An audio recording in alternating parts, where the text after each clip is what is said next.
Akmeņains. Protams, daudz biljardu šodien paliek.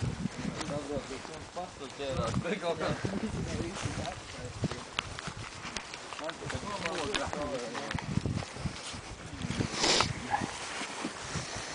Tā, un kur tad tie kanibāli paukši? Vienīgi paņem kaut pār.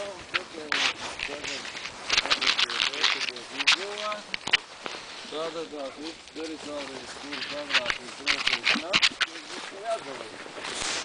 Tāpēc tā ursugā te nāves salas, kā viņas sauc arī, Latsdārma, tā teikt, kaujām, pēc Pirmā pasaules kara te uzbūvēja par godiem spēlniekiem, kāds pamatīgi monuments pieminekļi.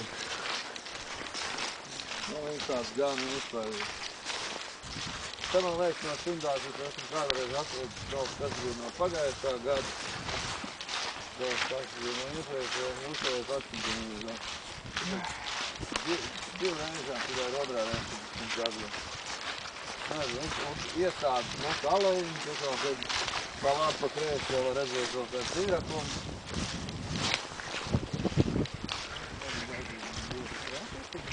Jā, protams, tikai tur ir pa vienu koncentrētu kvartālu un tas jau viss notiek. Un tad jau strelniekam jābūvē tie briesmīgie bunkuri, kaut kāda vecās plāksnes, tie politiski.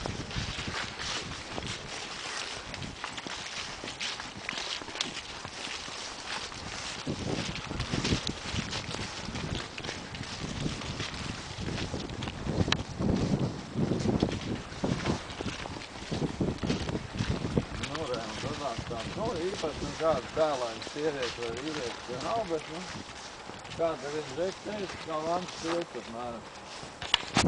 Pilts atgāja. Iemūrēts bazēs.